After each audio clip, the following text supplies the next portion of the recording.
একদিনের নয়, বহুদিন ধরে নিষ্প্রভ প্রদীপের মতো ধিকধিক করে জ্বলছে বাংলায় আশা কর্মীদের ক্ষোভ। দাবি বেতন বৃদ্ধি, সুরক্ষা, স্থায়িত্ব। সারা বছর রোদে বাড়ি বাড়ি ঘুরে পরিষেবা দিলেও প্রাপ্যটুকু ঠিকমতো পাচ্ছেন না তারা। দীর্ঘদিন সহ্য করার পর প্রতিবাদ। নিত্যদিনে নিজেদের দাবি প্রতিবাদের মাধ্যমে জানিয়ে যাচ্ছেন তারা। শুক্রবার বৃষ্টি মাথায় নিয়ে আবারও পথে নামেন আশাকর্মীরা।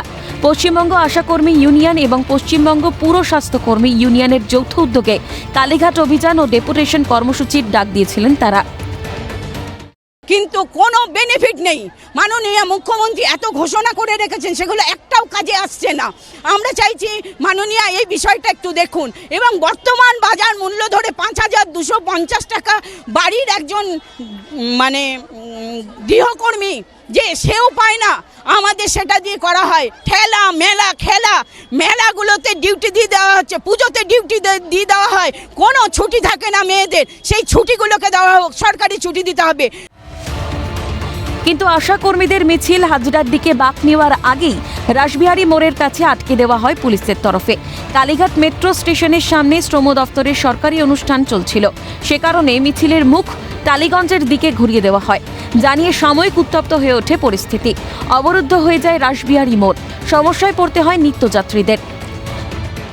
আমাদের প্রতিনিধি মুখ্যমন্ত্রীর কাছে এবং স্বাস্থ্য ভবনে দুটি জায়গায় এখান থেকে নিয়ে যাওয়ার ব্যবস্থা করার জন্য প্রশাসনকে বলছি, যদি মুখ্যমন্ত্রী দেখা না করেন, আজকের যে পরিস্থিতি খারাপ হলে তার দায় প্রশাসনকে নিতে হবে, তার দায় ইউনিয়ন নেবে না।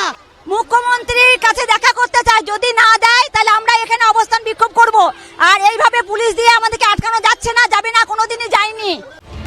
অবশেষে 4 ঘন্টা পর স্বাভাবিক হয় পরিস্থিতি। যানজট মুক্ত হয় রাসবিহারী। অন্যদিকে আশাকর্মীদের কথা শুনে প্রশাসনের সাহায্যে মুখ্যমন্ত্রীর বাসভবনে ডেপুটেশন জমা দিতে যায় আশাকর্মীদের 7 জনের প্রতিনিধি দল। তাদের হাতে ছিল গোলাপি বক্সে 85,000 আশাকর্মীদের দাবি সম্বলিত স্বাক্ষর। প্রশাসনকর্মী এবং রুরাল আশাকর্মী তাদের প্রায় 85,000 স্বাক্ষর, এই স্বাক্ষর প্রতিটা কর্মী করেছে। তাদের সহমত, তাদের সমর্থন জ্ঞাপন করেছে দাবির প্রতি, এবং সেইগুলো নিয়ে আমরা এখন মুখ্যমন্ত্রীর কাছে তার কাছে আমরা তার হাতে তুলে দেব। দাবি বহুদিনের, তবে আজও তা অমিল। দাবি কবে পূরণ হবে তাও অজানা। সরকার এবার মুখ তুলে দেখুক আরজি আশাকর্মীদের। ক্যামেরায় পুষ্পা দেবনাথের সঙ্গে খালিদ জমালের রিপোর্ট, ক্যালকাটা নিউজ।